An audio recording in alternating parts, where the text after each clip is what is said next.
Yes. Yeah, I think we are live. So good morning, good afternoon, and good evening, wherever you are, beautiful souls in the world. I'm so happy and excited. This is another Truth Runners talk show. We are doing the book tour for Women Rising the Power of Becoming. And I have the great pleasure and honor to have today my guest, Anita Rivas, out from Spain right now. Exactly. Now in Spain, but just came from Mexico, so also happy to be in my land. Thank you. Thank you so much for joining me. I know it's, the jet lag and tiredness, but we are here. We are doing this. You guys, if you are watching this live or in the replay, please let us know from where you are tuning in. Also, please, if you resonate with what we are talking about today, just give us some likes and loves. Loves, we love the love, so I would appreciate that. Good and lover if girl. and if you are new to the Truth Runners talk show, also, I hope that you're gonna enjoy this conversation. Anita, she's also new. She's the first time guest in the Truth Runners, so I would love to give a couple of minutes. I would love to introduce her so you guys know who she is. She's exceptional, phenomenal, and then we're gonna go in the conversation. So, she's a quantum healer, a feminine embodiment guide, and the founder of the Feminine Healing Portal, a global movement devoted to shadow alchemy, emotional liberation, and feminine-led transformation. Rooted in psychology, multidimensional healing modalities, and her own profound healing journey, Anita supports purpose-driven women in releasing survival patterns, ancestral limitations, and insecurity so they can rise into their authentic power. Her work blends subconscious and ancestral healing, emotional alchemy, and quantum manifestation with deeply embodied feminine practices. Through retreats, courses, and sacred circles, she guides women to reclaim confidence, pleasure, self-worth, and soul-led abundance. So once again, welcome. Everything you do resonates so deeply with me, and that soul-led, that makes the whole thing. Well, that's why we created each other and are in this journey of, well, sharing our voice together, which is really beautiful. Well, thank you for joining me. Before we start the conversation, I would love to ask you, how are you feeling today emotionally? Where are you at right now? Wow. Well, well, I know, part of. she goes all in. Yes, mama. Yeah, she's my type. Well, like the word that we had yesterday in the show with Shirley, like a roller coaster, I resonated a lot because it's been such an emotional journey, especially like this end of 2025 and this well still start of the year, like still integrating so many things with 2025. And it's been such movement for me, Christina, in so many senses, like going and living in Mexico, finding my partner there without even looking for it. So many different movements of, like there was breakups. So it's been such an emotional like roller coaster that I feel that I'm still like closing a cycle and finding myself in this new cycle. So, but embracing everything has been kind of my mantra this year. More than a mantra, a way of living, and embodying absolutely everything, embracing it all, integrating it with love and not rejecting anything that life brings me because it's always for a higher purpose that sometimes in that moment we don't see. So yeah, that's Oh, kind of where I am in this moment. I love that you are saying that because it resonates with me deeply. 2025, it was the year of snake. It was the year of shedding. And it was that for me as well, really truly, shedding all that needed to be shed. Still, although we are on this journey of healing and spirituality, okay, I don't really like these labels, but on this journey, right?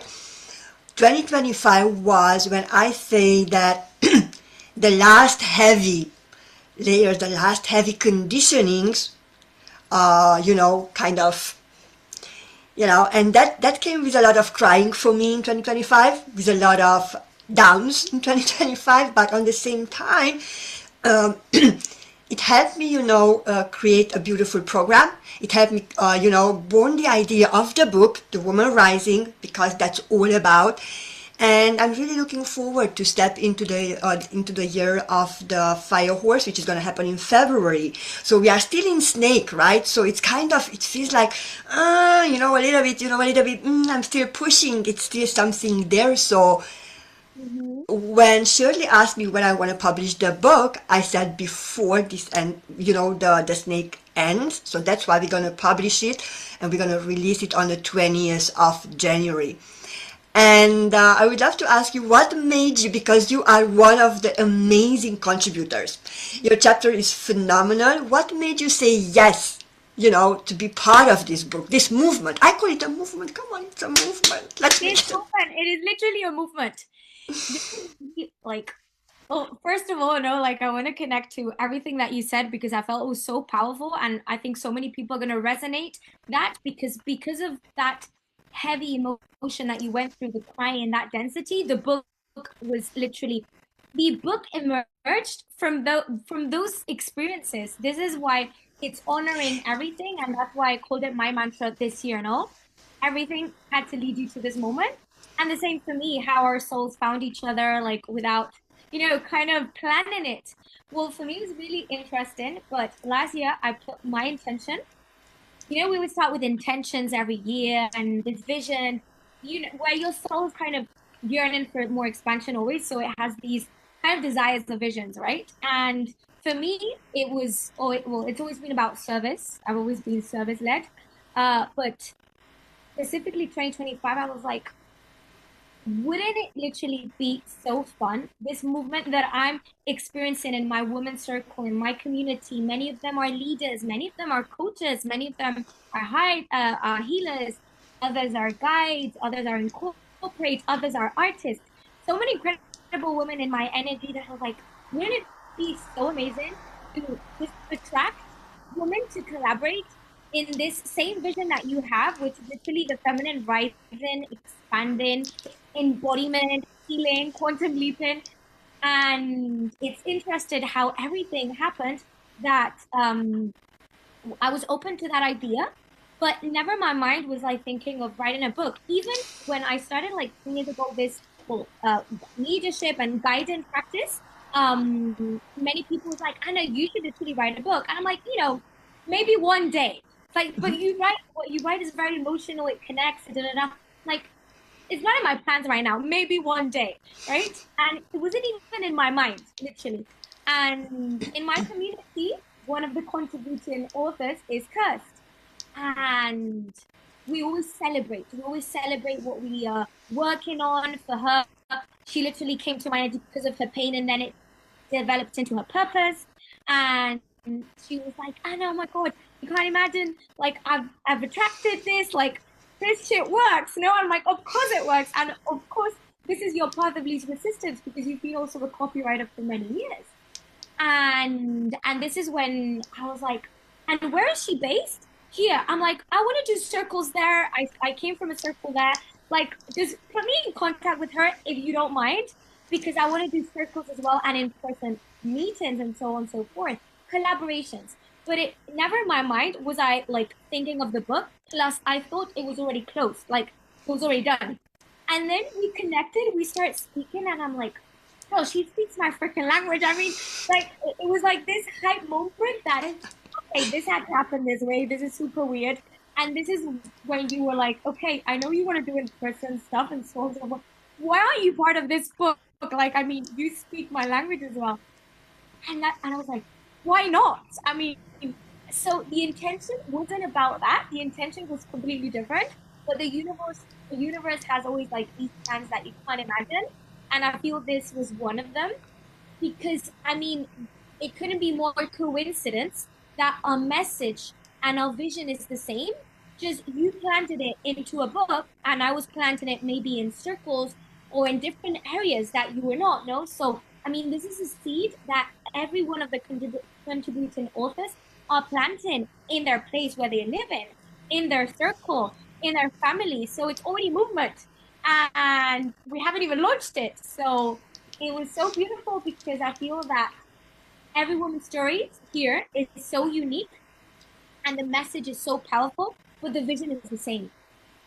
And that's how everything just like was manifested, which is the work that we also do, know how we are creators of our reality, and how literally Curse created me as her mentor, as her guide. And in the celebration, like I created also her, like collaborating with her. And I'm like, this is also an intention that I have in my community. We collaborate together. I don't put me above my clients or my community. I'm like, we're co-creating in this journey together. Like queens, we're rising together. This isn't about because I'm the mentor, I'm here and you're here. No, I'm just a mirror for you to see you as well. So in my community, we're all about also collaborations, this and that. So it's very normal that they end up co-creating together, this and that. And that's been my vision for 2025, like doing maybe a retreat with one of my clients and things. And it was this was the first one. So I'm so happy and grateful that I also get to co-create with someone that I love, that I've guided, that I've seen her evolution, that inspires me as well as a woman, no? And with you, that you have also this vision that I fell in love. I'm like, I mean, yes, of course, like we're in this together, like count on me. Well, thank Yeah. you so much for sharing that, really. And I'm really thankful that you said yes. I said to Kirsten as well, nothing happens by coincidence. Everything is like puzzle pieces, put it together, and we are all interconnected. Um, the vision was and really is and is continued to be for 2026, as you said, collaborations, circles, books, because I was thinking, what can I do? Because we do the coaching, that's fine, okay, we do one-on-one small groups, okay, and I was thinking, what can I do to reach more women?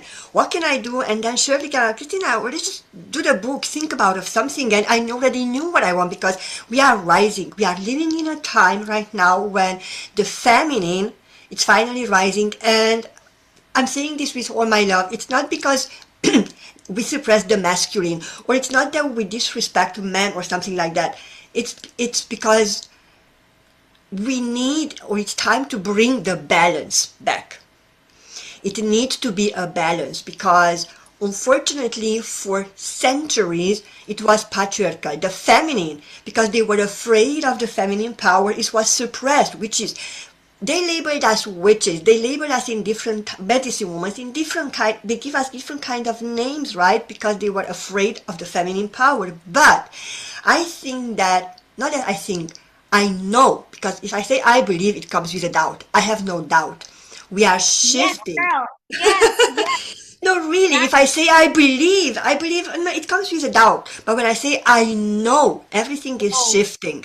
It's shifting. And it's not to suppress the masculine, but it's to bring up the feminine again. And this is the core of your work as well. You work with feminine embodiment, and I love that. It resonated so much with me. And you work with ancestral healing and soul. It's about bringing the balance back. It's not mm, about suppressing or diminishing anyone. It's about bringing back the balance. And when I say we rise together, because we are all interconnected, we are one. I am you.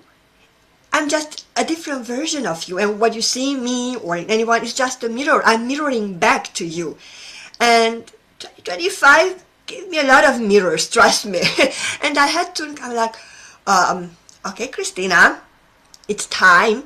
That's why, remember I said my word for 26 is going to be embodiment.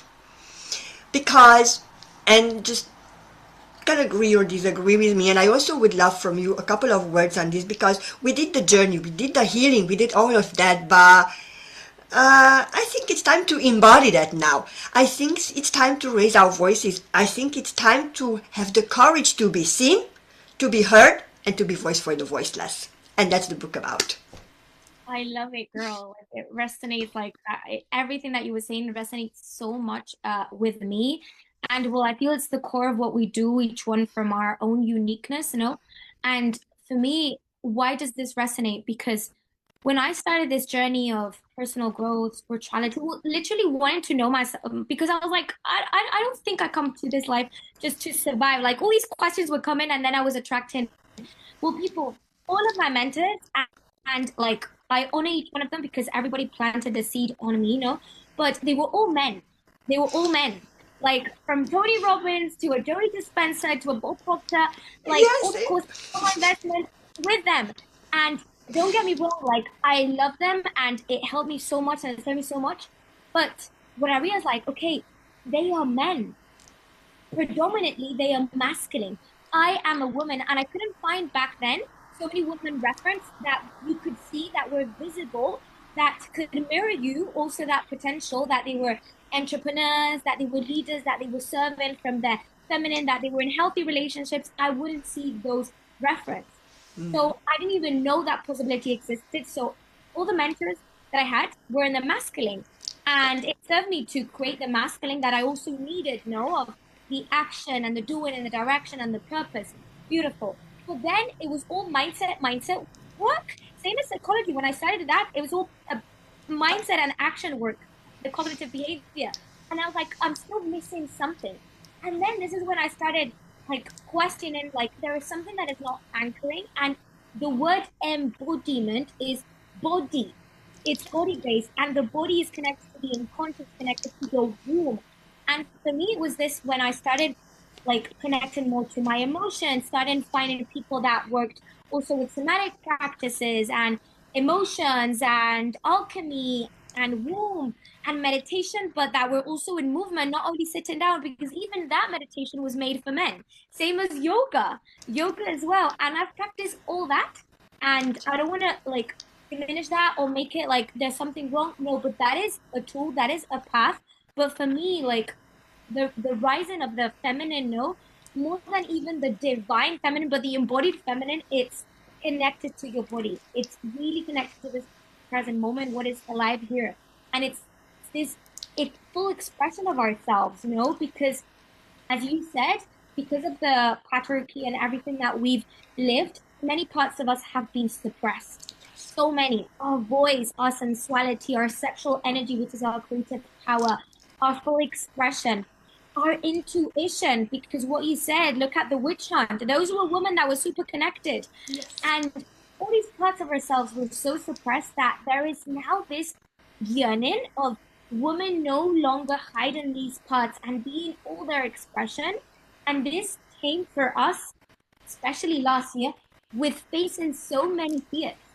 Because for me, like letting go of a career that felt more professional for the eyes of society, which I was a high school teacher. I also taught psychology in the IB. I was in a psychologist also clinic. All these things that made me look all this professional, and suddenly like placing multidimensional modalities, doing like also experiencing other things, living other tools, being my full self, all the archetypes of a woman. Not only this, right? All of my archetypes, because I'm everything. I'm the wild. I'm also the abundant. I'm all of them, and I just wouldn't fit in one box. Not even in the spiritual community, because it's like if you're spiritual, the concept or the idea that many people have is you are hippie. You sing positive all the time. And I'm like, heck, what if spirituality is oneness? We're extension of God, universe, whatever resonates with your language. In what moment the nature God, which is abundance, would want us broke? I mean, it's just it wouldn't fit in my like. There was something that I would also question in that path, right? So all this questioning like made my voice louder, and this for me is the feminine. That's not external voice, but your own voice, your inner authority. But we need also the masculine for that, because we need the strength and we need our intuition and our love and our receptivity. We need both. As you said, you call it balance. I now even call it union, because when we unite both, love just opens even deeper, right? So, girl, like your message resonates so much, and I'm just so excited for this movement and your story. And as you were mentioning, the overcoming also the people pleaser and the good girl conditioning and all these masks for this woman today to emerge, And I'm like, girl, like this makes me super like happy for women, for you, for me, for all. So Anita Rivas, I love you because you said you said a lot of truth right now. I'm really excited again for the book to come out, for you guys to read it really, because each and every story what we share in the book, it's different, it's unique in their own way, yet it's deeply relatable to a lot of women around the world. And I love what you said about wholeness, because when I started this journey of personal growth, when my daughter was born, like 14, 15 years ago, I said, okay, I need to do something because I don't want her to carry mine. And that's when actually everything started. But as you said, I started with the same. Bob Proctor, Bruce Spring, all these kind of guys. And we were all guys, and they were all about mindset. And they were all about doing, the masculine. But what I realized, and as you said, that, and I would love to embody, and I also incorporated in my newest program as well, is softness. We need the softness because softness is power. It does not mean that you don't do. You do, but we are so action oriented that we forget that we can be soft, we can be vulnerable, we can do things, we can be powerful because we can be vulnerable, because vulnerability is our greatest power and our self-awareness is our greatest power. But it was never allowed for us to be soft. We were never allowed to speak up. We were never, what? No, heck no. And there we were called rebels. We were called indisciplined. We were called in all kind of ways, right? So and the wholeness, it means embracing all of me, the good and the bad. Embracing that I'm angry, embracing that I can be really loving, embracing the fact that I'm afraid, I'm fucking afraid sometimes, but it's part of me. And not running away from it, but really facing it. I'm embracing the fact that I feel jealousy sometimes. I feel, I envy, but that's okay. You know why? Because that's an emotion, what I'm here to live. We are here in this lifetime, we are given this lifetime to experience the whole range of emotions, starting from love, from gratitude, to anger, to hate, everything. It's all together, it's a wholeness, right? And I would love to ask you how your relationship with yourself changed along the way. From, I know you did a lot of certification. I know, I've been there, trust me, I have a bunch. No, really, because I felt that I'm never enough. How can I teach you? How can I inspire somebody? I still need that degree. I still need that certification. Oh, I did that. Now I have to do the chakras. Okay, now I have to do the life coaching. Oh my, I know that. Now I'm still not. So how your relationship along the way changed with yourself? Girl, that's been like such a journey. I look back and I honor every version of me because it took me to this instant. And most importantly, like for me, the one ingredient was my curiosity and devotion to ask these questions and ask, like, there must be something more than like just surviving. Because same as you, I was also a people pleaser. I had that mask, and in the end, if we go deeper into that mask, it was this how we allowed ourselves to receive love was constant, like, be a good girl, don't speak your truth, just don't give more problems to mom and dad, just have a good grades, get another, like, it was always looking for that approval at an unconscious level of mom and dad because that was the only way that we would allow ourselves to receive that love, right? So for me, this patterning, that was a relationship with myself came from so much lack of self-love, like so much insecurity, so much fear of never feeling like good enough that it would reflect in a relationship with my body. It would reflect in a relationship. I come from an eating disorder. And it came also from the relationships that I had with men. I would tolerate things that, well, I would not tolerate today, or that I don't create them today because my pattern doesn't need to be seen anymore. Not that, because I released it.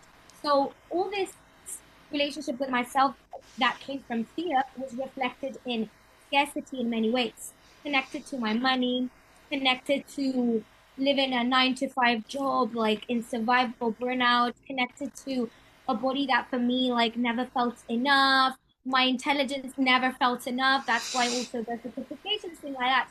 Always having to be this superwoman to be loved.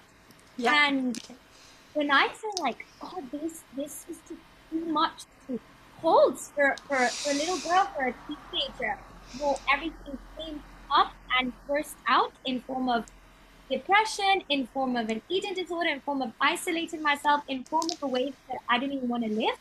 And what I realize now, what that part of me is, since I was never taught how to feel safe in my body to feel, and I was super sensitive and so overwhelmed with emotions, I suppressed them. I would suppress it with working more, or I would suppress it with food, or I would suppress it numbing the emotions in many different ways, right? And that is suppression. And I even remember going to the psychologist for the first time then, like there's something weird that's happening to me and it's this. And then they brought to my awareness, okay, this is an eating disorder, this is depression, this is da da da. And I remember like this psychologist telling me, well, this is going to be with you, like the eating disorder is just part of your personality. This is going to be with you forever. And I was like, what? Like, What? and I was like, okay, wait a minute. No. I was like, no, forever in your manual, in my manual, in my truth. No, this is a reflection of something, and I'm going to go to the root cause and go deeper. And I started going deep within. I found different like healing modalities and just went, and literally I transcended it. And this was again 10, 11 years ago. And I've hadn't had that since then. I don't cope myself through food anymore or through suppressing.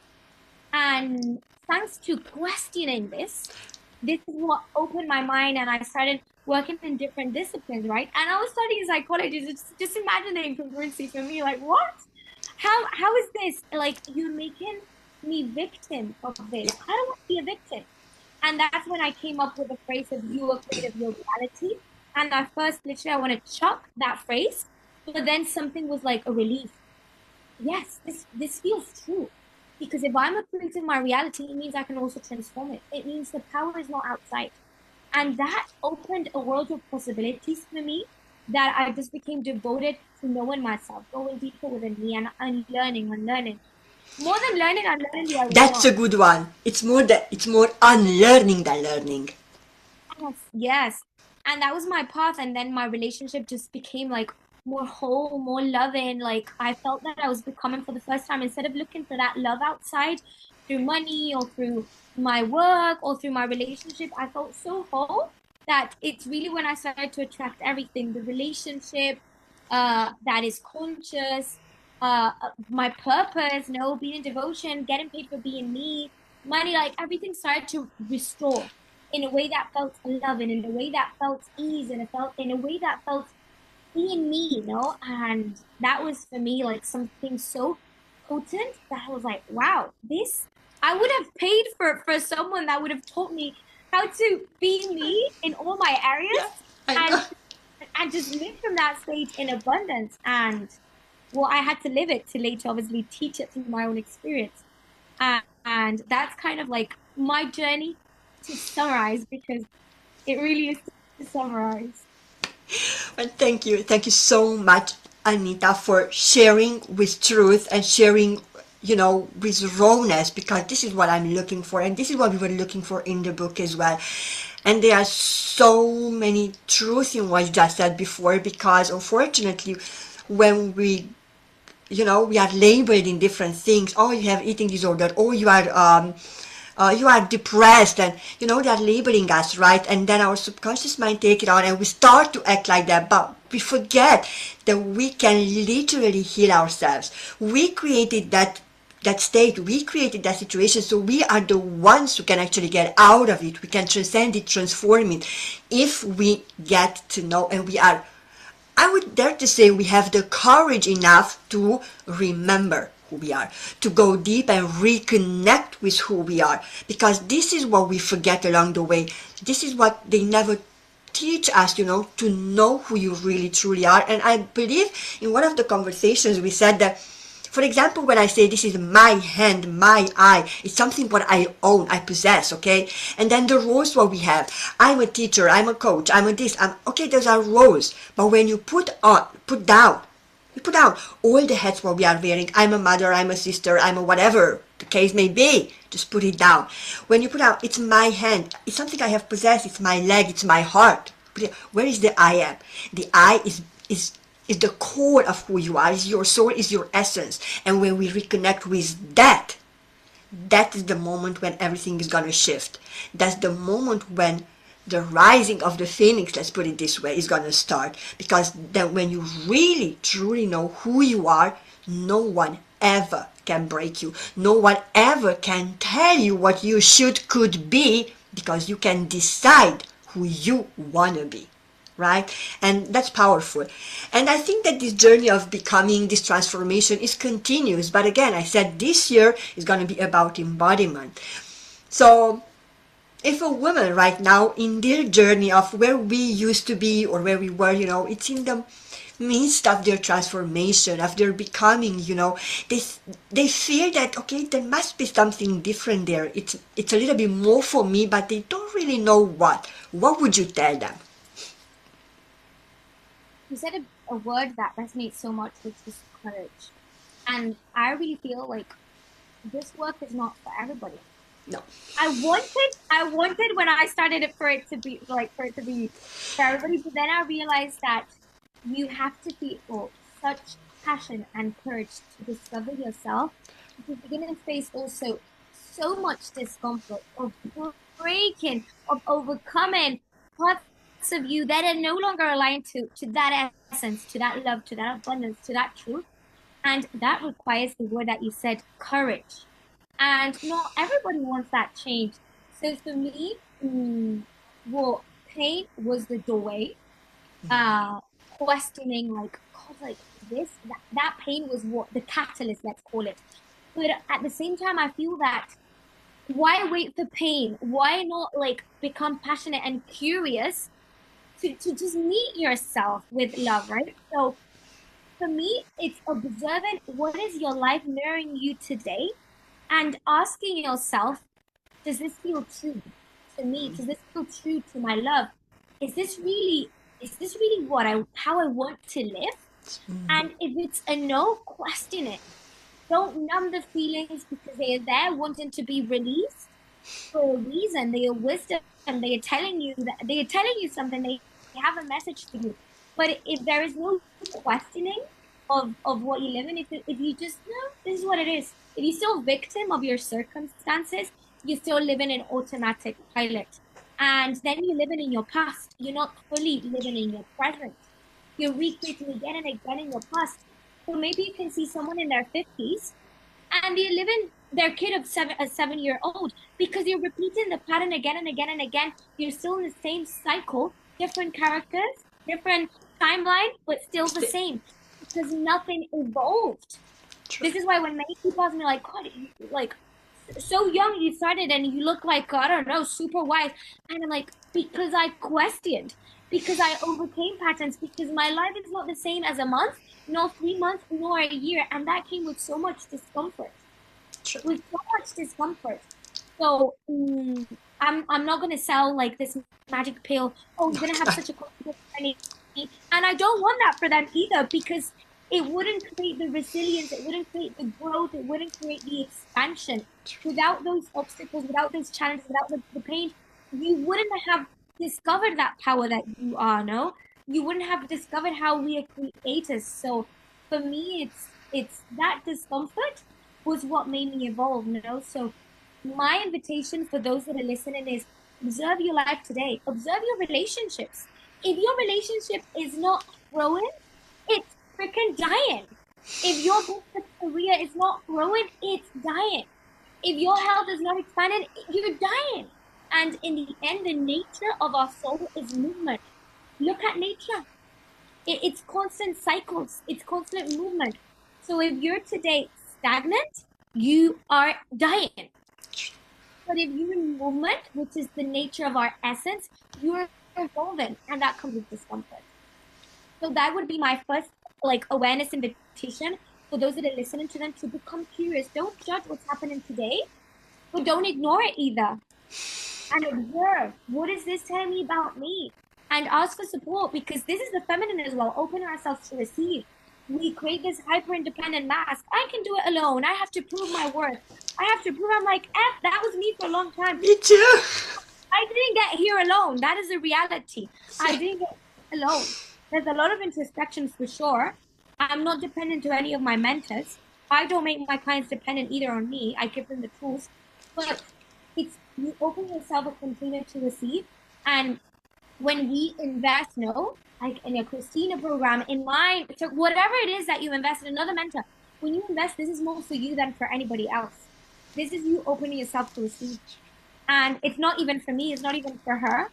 Obviously, it has a price because you value the work that you bring, and it's your work, But the way that I see when I invest in my mentors is like, this is how freaking worthy you are, Anna. You deserve this for F's sake. You deserve this. Yes, I can do it alone, and it would take so much longer. Yes. Like, why? And I want to be supported, and I want to cooperate with women, and this is opening my feminine even more. So, I mean, if you're a mentor, if you're a coach, if you're a leader, if you're guiding, and you don't have coaches, I'm telling you that coach is not embodying, because in the end, it's we create these mirrors to see ourselves deeper, and I want these mirrors for me, not because I don't have tools, not because I don't have knowledge. I have that already, and I'm still growing and evolving. But it's because I want mirrors to see myself deeper, because I have blind spots as well. Same as you. When I talk to you, I'm like, God, this woman is medicine. Like, and I'm like, I love it because I receive as well, and I see me through you. And I'm like, I love when she brings her story and her wisdom, because you can tell yourself, oh, I've heard this before. But no, you haven't heard it before, because your consciousness is different. And also, who is expressing for me today has different energy and code and frequency that is penetrating in Anna, and it's activating something new. So I was listening maybe from you, words that maybe I've heard from myself or from another person, but because the way that you say it, because the path that you walked, because of your embodiment, I was like, I was feeling the energy. I'm like, girl, something new is clicking for me. And that is the feminine openness.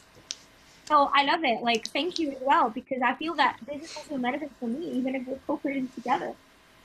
Thank you, Anna. I appreciate you sharing that, because yes, and I love your message really, because actually and I was smiling while you were saying, because the first thing when I start to work with somebody is, how much pain are you willing to take? Because I'm not going to sugarcoat it. Peeling down the layers of so many years and years of conditioning and baggages, it comes with pain. And you cannot heal something what you are not willing to feel. We are not willing to, to really feel it and just peel it off. So how much pain are you willing to take? And yes, it's going to come with a lot of crying, a lot of pain, a lot of anger, but it's definitely worth it. And I would love to invite you to, sorry, that's my voice, to buy the book when it's going to be released on the 20th. Yes, the 20th, we're going to release this amazing book. And I can't wait for you to be there. Look at the date that she has brought, which is, again, starting the Fire Horse year. And it's so beautiful because the woman, I haven't read personally the story of the woman, but I know many of the stories of the women in this book, and I feel it's so unique, it's so special, and that the story of each one of us is going to connect you somehow to rise, because the story is medicine. And as Christina said, she was saying this yesterday, like, why would you go through it again when you have already someone that has gone through it and you have already Exactly. And she was expressing it yesterday in Shirley's show, and I was like, exactly. Like, I mean, yes, she has all the makes sense. So I leave the word to you right now, my love. Thank you very much, Anita, for taking over. When my voice just went out, it happens, and it's going to happen a lot of times in 2026, because that's going to be the year of truth. So when I say something what I never said before, that's going to happen. This is how it's expressed. So thank you for taking over.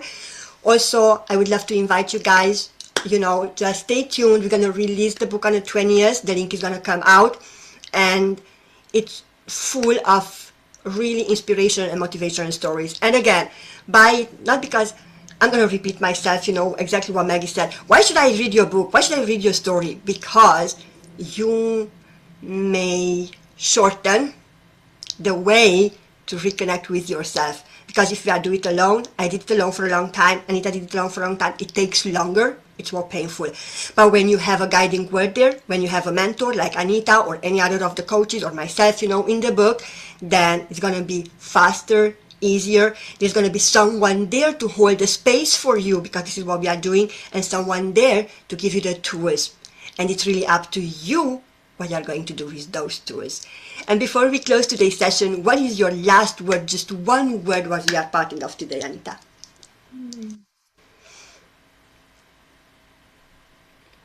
I would say medicine, because every woman in that book becomes medicine for the person that is reading.